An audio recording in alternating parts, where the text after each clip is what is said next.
Questions, please. Brian, if you look at the Michigan team, where we got better quarterback, just at the problem. I think looking at this Michigan team, one thing that you notice, just looking at them from all across the front, especially offensively, a very experienced group from the standpoint of age. A lot of juniors and seniors, very experienced quarterback. He's played a lot of Big Ten football, and he's been very efficient this year. So from a team that, while this is their first year with Coach, they are a very experienced group and have been getting better each week, obviously. Obviously, Rudolph came in as an experienced player, but he was new to Michigan. Where has he progressed from the first game against Utah to throwing the 337 against Rutgers? Well, I think athletically, he's someone you certainly have to be aware of athletically. We remember that from last year. But you've noticed him recently with the way he's begun to gel with some of those receivers, and it's put some pretty big numbers up. So we certainly respect his arm, and I think he's also a guy that you have to. The last couple of weeks we've had quarterbacks be able to run the ball a little bit at times, so we certainly have to respect his ability to run the ball.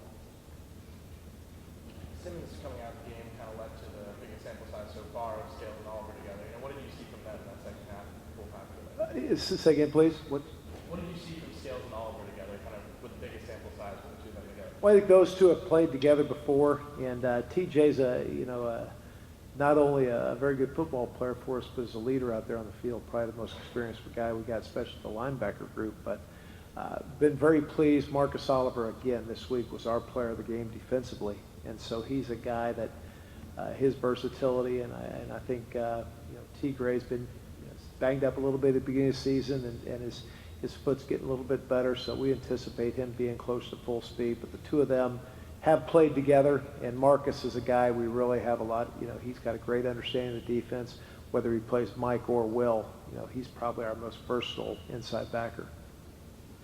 Have you got an answer yet on T.J. Simmons as far as what specifically is his eligibility after the year? I don't know for sure, but I'm pretty sure he's going to be able to play. Just the second half or first and second? I was under the impression that the first half, but we haven't been told that yet, so I haven't been told. What can you guys do to kind of address the issue on third down? I think our biggest, as we focused in the off week, some of the things we focused on was, one of our biggest areas was third and medium. Third and medium was an area that we hadn't been very successful in. Third and short. Saturday we were 50-50 on third and 1 and 2. Got off the field a couple times. Third and medium, we were actually 3 out of 5, but it was the 3 third and 9 pluses that we didn't get. There were keys to scores. Not only both scores in the second half, but they converted third and 9 pluses. And situations. Quarterback made a good play. We need to keep contained, track him down, and those are situations when we want to be able to finish off an opponent or be better or do what we want to do in the fourth quarter.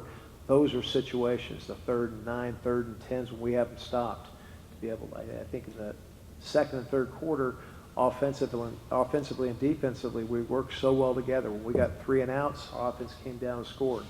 The third quarter, the same thing, and then we had our opportunity there in the fourth quarter. There were a couple of key plays there where we got to get off the field. Key penalties. I think in the game we had 2 key penalties that also led to drives. Now, it was that along with some third down stops. So disappointing. I think we got better in a sense on third down in some of the areas we wanted to address, third and short, third and medium. But it was those 3 third and 9 plus that led to touchdowns that inevitably got us. With so many young guys back there, obviously you want them to play more solidly as they gain more experience. But I remember, at the start of the year, Andre Brown helps break up a 2-point conversion. Jamel Cook takes a pick 6 back. John Crawford was flashing. We haven't seen those kinds of plays in recent weeks. Anything you can identify there? Well, I think that certainly the competition. The competition obviously that we face has increased since our first 4 games, but there's plays where we're very, very close, and those are the plays along with those third down stops, along with being able to take the ball away. The ball was out 4 or 5 times that we didn't get. And so any of those opportunities, whether it's a third down stop, whether it's one more takeaway, the game was pretty similar from a standpoint of statistics, and they ended up getting a takeaway. We did not get a takeaway. They ended up probably a little bit better than we were on third down, and so when you play opponents like Iowa, Michigan, you've got to be better than them, and we've got to find a way to generate turnovers, generate sacks. We were able to pressure the quarterback in a sense. I think we had 5 block passes, but we didn't get any sacks. And I think they got 1 sack. So there's some small statistics in there that we need to find ourselves on the upper half of that, and whether it's be able to rush the passer better, to be able to help those young secondary, whether it's being able to take the ball away, whether it's our young guys or our big guys. There were a lot of balls batted in the past. We got to be able to have a way to get our hands on those. Just more to that end, these last 3 games, is there one thing you can diagnose with turnovers? I think it's 1 in the last 3 after obviously a very strong start.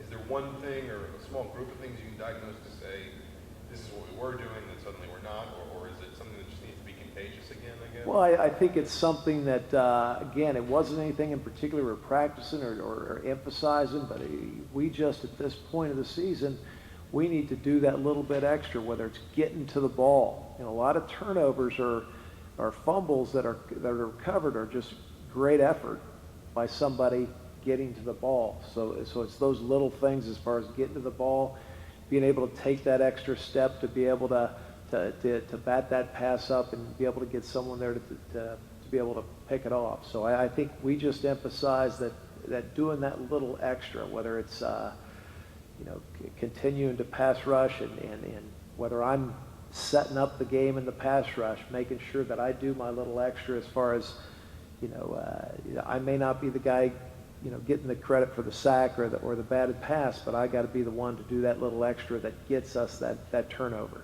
It's Other times when it's a third and whatever, that you want to see guys go ahead and sell out and try to jump them out a little bit more aggressively. I know that could be risky, but I mean, do you preach that a little bit sometimes in a crucial situation? I think we just need to do our job. There are a couple times we did jump routes. Maybe we did jump routes, come out, try to make that extra play by coming out of my zone a little bit, anticipating the guy instead of staying in my zone. All right? Coming underneath the block, trying to get to the quarterback instead of staying contained. So I think guys are trying to do a little bit too much extra instead of just doing their job and trusting the defense and trusting their teammates.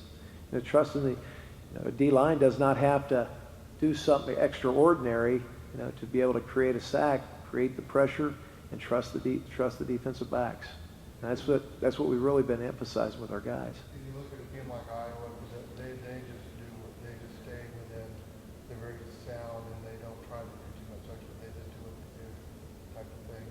Well, I think that's something that defensively we looked at what they did, and it was pretty impressive. That they do what they do, and have done a great job at it.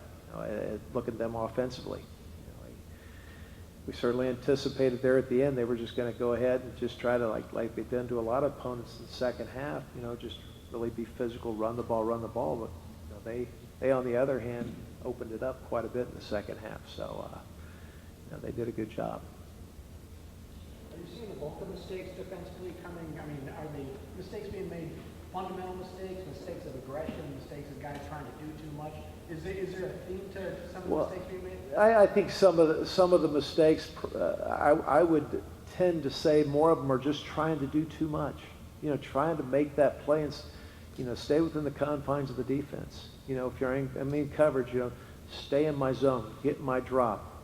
Okay, I don't need to chase. All right, from a rush lane, from rush integrity, do my job. Everybody wants to be that guy right now that makes that play. And we encourage them to be able to be aggressive and make plays, whether you're in the secondary or up front. So there's a fine line. There is a fine line between just staying outside rush or allowing a Nick Mangieri athletically to be able to come underneath and make a play. And so that's where we've got to be able to guide our guys and teach them that, hey, we stay within the confines. There are times when you can come out of your lane, you can come underneath, and make plays, and Nick's done a good job at that this year. But at times we just got to, ensure that, especially in those crunch times, that we do our job and trust our teammates. It was one of those times in the second run of the game that it was a draw play. I saw Dutra retreat on the pass look, and he comes flying up the middle very aggressively, and it looked like Oliver wasn't able to fit it. What exactly happened? What happened is it was a lead draw. So a pass fake, we had a lineman, get out of his gap and rush. In a sense, guys, instead of pressing their gap, got out of gaps, and he hit it backside. And we had two guys out of our gap, and it's a big play. And disappointing, but I thought our guys rallied, and I really think that was the, from a big play standpoint, it was about it in the day, the second play of the game. So I was pretty pleased that we didn't get disappointed or get down about, and our guys came back pretty good after that. Disappointing that we gave up the long drive after we had a great punt down, and they gave them a 95-yard drive. That was disappointing. But I felt coming out third quarter, our guys did a pretty good job tightening up, and we just got to be able to finish. And that 95-yard drive is third and 6. Yeah, absolutely. Right there to make a play and stop it. That quite happened. Right, third and 6, and then the 2-minute drive, we had third and 9, deep in our own territory, and those are situations where we've got to be able to make a play defensively. That's our job, to be able to make a play, and that's we need for this team defensively, we need to step up and make that play, because our offense will respond.